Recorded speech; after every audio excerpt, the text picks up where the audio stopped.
जय श्री राम दोस्तों, कैसे हो आप सब लोग। मेरा नाम हर्ष रस्तोगी है और ये मेरा यूट्यूब चैनल है रस्तोगी बोर्ड क्लासेस। इसमें आपको बोर्ड एग्ज़ाम से रिलेटेड सारे कंटेंट्स प्रोवाइड किए जाएंगे। काइंड रिक्वेस्ट यही है कि मेरे चैनल को सब्सक्राइब, लाइक, शेयर करें और अपने सारे फ्रेंड्स तक पहुँचाएँ जिनका बोर्ड एग्ज़ाम है, जिनको ज़रूरत है इन सब कंटेंट्स को पढ़ने की। यहाँ पर आपको सारे कंटेंट्स प्रोवाइड किए जाएंगे बोर्ड एग्ज़ाम से रिलेटेड। चलिए आज जो है हम लोग अपना इन्वर्स ट्रिग्नोमेट्रिक क्वेश्चंस के कुछ एग्जांपल्स देखते हैं समझने के लिए। तो स्टार्ट करते हैं। जैसे कि मैंने पहले वीडियो में बनाया ही है कि कुछ फॉर्मूलेज जो यूज़ होते हैं इन्वर्स ट्रिग्नोमेट्री में, आज हम उन्हीं फॉर्मूलों के बेसिस पे इन सारे क्वेश्चंस को करेंगे। ये थोड़े थोड़े समय बाद इन फॉर्मूलों का यूज़ होता रहेगा। अभी तो आज मैं जनरल क्वेश्चन कर रहा हूँ जिनको नॉर्मल वेज में यहाँ पर किया जा सकता है। चलिए करते हैं। यहाँ पर ये दिया गया है साइन इन्वर्स ऑफ 1/2, ठीक है। और हमको इसको इस तरह से सॉल्व करना है कि इसकी प्रिंसिपल वैल्यू यानी वैल्यू हमें पाई के फॉर्मेट में लानी है। हम जानते हैं ये क्या चीज़ लिखी है, साइन इन्वर्स ऑफ x, ठीक है। साइन इन्वर्स ऑफ x लिखा हुआ है यानी ये किसी न किसी चीज़ की वैल्यू होगी। सोचिए ये साइन के किस एंगल की वैल्यू है, ये साइन के 30 डिग्री के एंगल की वैल्यू है। 30 डिग्री के एंगल की वैल्यू है यानी यहाँ पर हम इसको आगे चल के क्या लिख सकते हैं, आगे चल के इसको लिख सकते हैं 30 डिग्री। और 30 डिग्री को प्रिंसिपल फॉर्मेट में लिखेंगे तो वो π/6 ही होएगा। पाई मतलब 180 डिग्री, 180 डिग्री डिवाइडेड बाई 6 30 ही होता है। इस फॉर्मेट में लिखा जा सकता है। ये क्या है, ये क्वेश्चन है कि अभी हमें अगर प्रिंसिपल फॉर्मेट में वैल्यूज़ चाहिए तब कैसे होए, ठीक। तो इस हिसाब से हो जाता है, ठीक। डायरेक्ट यहाँ पर हमें पता है ये किस चीज़ की वैल्यू है। जब पता है तो उस डिग्री का एंगल लिख दिया जाता है और एंगल को फिर पाई के फॉर्मेट में बनाया जाता है, ठीक। तो ये इस पहला क्वेश्चन है। ऐसे ही टाइप के और भी कुछ क्वेश्चंस आते रहते हैं। क्वेश्चन नंबर 2 देखिए, जैसे कि कॉसेक इन्वर्स ऑफ -1। ये अब -1 है। -1 किस में आता है ज़रा ध्यान से सोचिए। और हाँ, ये एक चीज़ जो मैं थोड़ा आपको बताना चाहता हूँ, ये जो साइन की वैल्यूज़ हैं उनकी रेंज π/2 से लेकर के -π/2 से लेकर के π/2 तक रहेगा। मतलब जो भी वैल्यू आएगी, चाहे यहाँ पर -1/2 भी लिखा होता तो यहाँ -π/6 होता, ठीक। ये ध्यान रखिएगा। चलिए अब यहाँ पर भी ऐसे ही है, ये माइनस साइन में है। वैसे तो कॉसेक में 1 कब आता है, 90 डिग्री पे आता है। -1 भी आता है, 180 डिग्री पे आता है। लेकिन इसकी जो रेंज है वो -π/2 से ले करके π/2 के अप्रॉक्स है, ठीक। तो उस हिसाब से यहाँ पर भी कुछ ना कुछ चेंजेस होएगा। क्या चेंज होएगा कि इसकी वैल्यूज़ में सबसे पहले हम फॉर्मूला जानते हैं कि कॉसेक इन्वर्स ऑफ -x क्या हो जाता है, minus cosec inverse of x, ठीक। ये फॉर्मूला हुआ करता था किसका, जब कॉसेक इन्वर्स ऑफ -x हुआ करता था। तो उसी हिसाब से यहाँ पर भी है कि cosec inverse of -1 minus time cosec inverse of 1 हो जाएगा, ठीक। माइनस साइन अब पहले से ही बाहर निकल गया। कॉसेक इन्वर्स ऑफ 1 क्या हो जाएगा यहाँ पर, π/2। तो ये टोटल मिलाकर लिख के आएगा π/2। अब तो आपको ये चीज़ समझ में आई होगी। ये फार्मूला ही है जो मैंने पिछले वीडियो में आपको बताया है, उसी फार्मूले का यहाँ पर यूज़ हो करके ये ऐसी वैल्यू आई है। चलिए और भी आगे क्वेश्चंस कुछ देखते हैं। अगर हमें साइन इन्वर्स ऑफ 1/√2 मिल जाए तो क्या किया जाए। चलिए इसको आज मैं इस क्वेश्चन को कोई दूसरे मेथड से बताता हूँ। दूसरा मेथड क्या है, इसको हमने मान लिया y के इक्वल, ठीक। अब इस साइन को वहाँ की साइड भेजा जाए तो 1/2 इक्वल्स साइन y यहाँ पर हो जाएगा, ठीक है। अब ये बताइए कि 1/2 किस में आता है, 1/√2 45 डिग्री में आता है। 45 डिग्री में आता है तो साइन इन्वर्स वो साइन y इक्वल्स 45 डिग्री हो जाएगा यहाँ पर, ठीक। या फिर कह सकते हैं कि y इक्वल्स यहाँ पर 45 डिग्री होएगा तो साइन 45 डिग्री की वैल्यू यहाँ पर 1/√2 हो जाएगी, यानी ये जो y है उसे 45 डिग्री यहाँ पर बोला जा सकता है। यानी ये जो साइन इन्वर्स y है, इसको अगर y भी मान लिया जाएगा तो इसकी वैल्यू 45 डिग्री, यानी y की वैल्यू 45 डिग्री, यानी अब ये वैल्यूज़ निकल गई। और इसको अब प्रिंसिपल फॉर्मेट में लिखेंगे तो ये π/4 हो जाएगा नॉर्मल। चलिए अब एक और क्वेश्चन आता है जो अच्छा खासा है। Cot inverse of -√3। सबसे पहले तो हमें ये सोचना पड़ेगा कि ये कॉट आता किस में है, ठीक है। और उससे पहले भी हमें ये सोचना पड़ेगा कि इसकी क्या रेंज है। तो ये जो कॉट होता है उसकी रेंज होती है 0 से लेकर के थीटा पाई तक के बीच में लाई कर सकता है। तो इसमें जब रेंज ऐसी है तो इसका माइनस साइन यूटिलाइज हो जाएगा, ठीक। चलिए अब √3 कॉट में कब आता है? कॉट में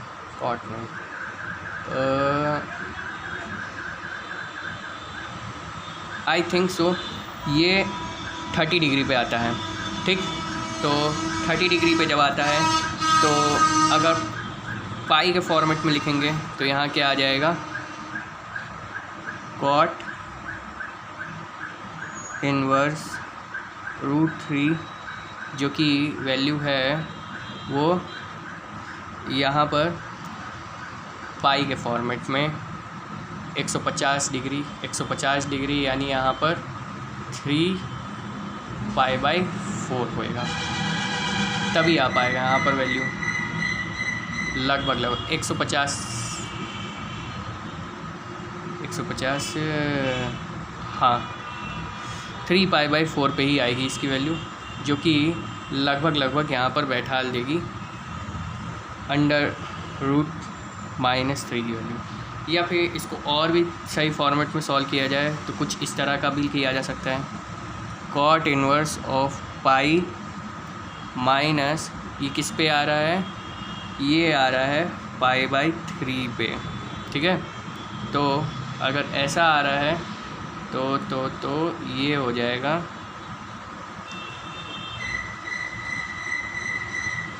π/3 नहीं, π/6 पे आ रहा है ये वैल्यू। तो π/6 पे आ रही है तो ये हो जाएगा कॉट इन्वर्स ऑफ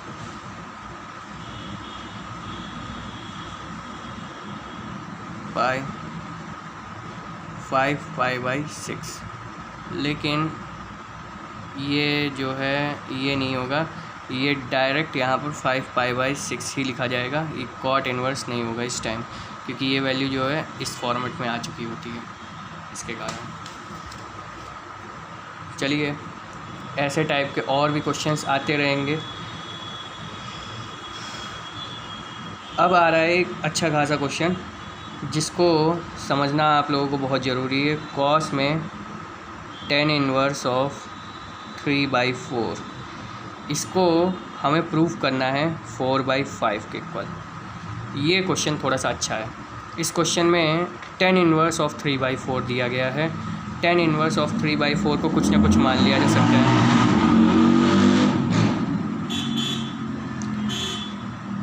चलिए सबसे पहले तो यहाँ पर tan इन्वर्स ऑफ 3/4 को क्या माना जा सकता है, थीटा मान लिया जाएगा, यानी 3/4 किसके इक्वल हो जाएगा, tan थीटा के इक्वल हो जाएगा।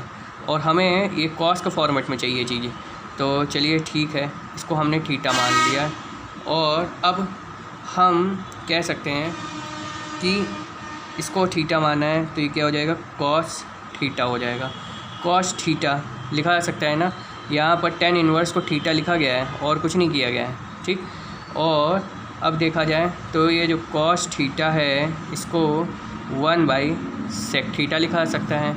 चलिए ठीक है, अब इसको और भी आगे चीज़ लिखी जा सकती है, हाँ ज़रूर, इसको लिखा जा सकता है 1/√, के अंदर 1 + tan² थीटा लिखा जा सकता है ना, बिल्कुल।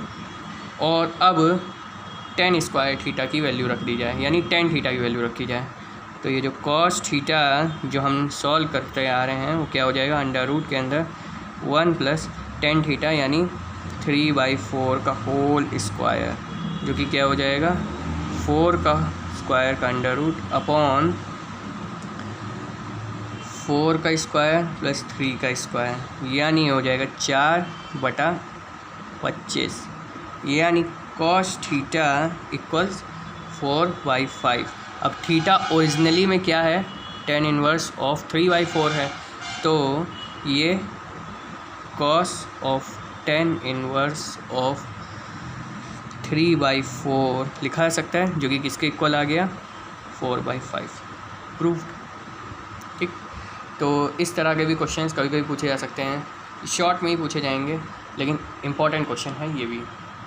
चलिए अब आगे भी एक क्वेश्चन किया जाए, अच्छा खासा क्वेश्चन है ये, थोड़ा सा। सेक इनवर्स ऑफ सेक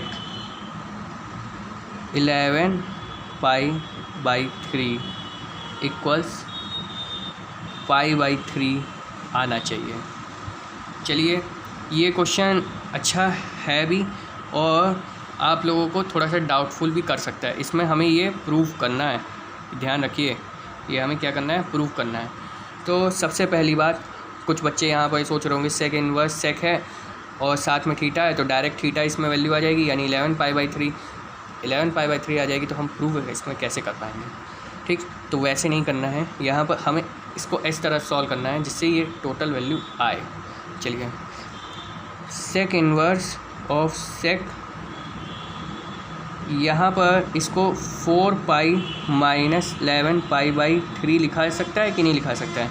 4π क्या है, 4π 360 डिग्री है, 360 डिग्री है, तो यहाँ पर 360 डिग्री माइनस थीटा, सेक 360 डिग्री माइनस थीटा क्या होता है, सेक थीटा होता है। ठीक, तो ये डायरेक्ट क्या आ जाएगा, सेक 360 डिग्री माइनस थीटा, यानी सेक थीटा। ठीक, यही होता है वैल्यू। तो चलिए यहाँ पर इसको लेकिन सॉल्व किया जाए, क्योंकि 4π इसी के कारण किया गया है। Sec inverse of sec 12π - 11π/3। ठीक, और अब आ जाएगा क्या, सेक इनवर्स ऑफ सेक π/3। ठीक, तो अब sec inverse of sec theta दिया गया है, तो ये क्या हो जाएगा, डायरेक्ट थीटा के इक्वल हो जाएगा, यानी π/3। तो हैंस प्रूफ। इस तरह का क्वेश्चन भी आप लोगों से पूछा जा सकता है कभी कभार, बहुत अच्छा खासा क्वेश्चन है ये भी। चलिए एक और क्वेश्चन लिया जाए, जिसमें हमें क्या प्रूफ करना पड़ेगा, हमको प्रूफ करना पड़ेगा कि साइन इनवर्स ऑफ साइन 3π/4 किसके इक्वल होना चाहिए, π/4 के इक्वल होना चाहिए। कुछ नहीं, बहुत आसान है यहाँ पर। Sine inverse of sine pi में से 3π/4 डिडक्ट कर दीजिए। ठीक, तो ये टोटल मिला करके क्या आ जाएगा, साइन इनवर्स ऑफ साइन π/4, और sine inverse sine theta equals sine inverse sine theta equals theta के इक्वल, यानी ये π/4। तो ये भी प्रूफ्ड हो गया। ये इस तरह के कुछ क्वेश्चंस ऐसे हैं जो आपको शॉर्ट्स में पूछे जा सकते हैं। ठीक है, और इम्पोर्टेंस भी है इन सब क्वेश्चंस की। ठीक, वेरी शॉर्ट टाइप पे ही पूछे जाएंगे अधिकतर, 2-2 मार्क्स के, जो कि इम्पोर्टेंट है बोर्ड एग्ज़ाम लेवल पे। चलिए एक और अच्छा सा क्वेश्चन आता है, ये थोड़ा सा लाजवाब क्वेश्चन है, क्योंकि इसमें आपको समझ में भी आएगा और थोड़ा सा ट्रेजिक भी लगेगा। चलिए, साइन इनवर्स ऑफ 1/2 दिया गया है, जो कि किसके इक्वल हो जाएगा, tan इनवर्स ऑफ x के। ठीक, यहाँ पर ये इक्वेशन दी गई है, इसमें हमें किसकी वैल्यू फाइंड करनी है, फाइंड करना है हमें x। तो ये दोनों ही चीज़ अलग हैं, और सबसे पहली बात कि ये दोनों ही चीज़ के फंक्शंस भी अलग हैं। चलिए देखते हैं किस हिसाब से होएगा। यहाँ पर 1/2 साइन में कब आता है, एटलीस्ट 30 डिग्री पे आता है। 30 डिग्री पे आता है, 30 डिग्री को हम क्या लिख सकते हैं, π/6 लिख सकते हैं। तो ये डायरेक्ट जो चीज़ हो जाएगी वो π/6 हो जाएगी, और ये क्या हो जाएगा, tan इनवर्स ऑफ x। ये 10 यहाँ चला जाएगा, तो ये क्या हो जाएगा 10 π/6 इक्वल्स x। 10 π/6 यानी 10 30 डिग्री। 10 30 डिग्री पे क्या आता है, ध्यान से सोचिए, 10 30 डिग्री पे आता है 1/√3 जो कि x के इक्वल आ गया। तो इस हिसाब से हमने x की वैल्यू फाइंड कर ली। ठीक, इस तरह के क्वेश्चंस भी पूछे जा सकते हैं। अब आता है एक अच्छा खासा क्वेश्चन, छोटा सा ही है लेकिन इम्पोर्टेंस में है।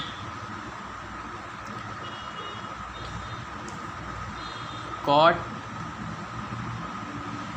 इनवर्स ऑफ कॉट ऑफ -π/3 ये दिया गया है, ठीक है। और हमको इसको 2π/3 के इक्वल प्रूफ करना है। प्रूफ करने के लिए क्या किया जाएगा, बहुत सिंपल सी चीज़ है। Cot inverse of cot pi -π/3 कर लिया जाए। चलिए, ये LHS साइड लेकर के कर रहे हैं हम लोग, ठीक।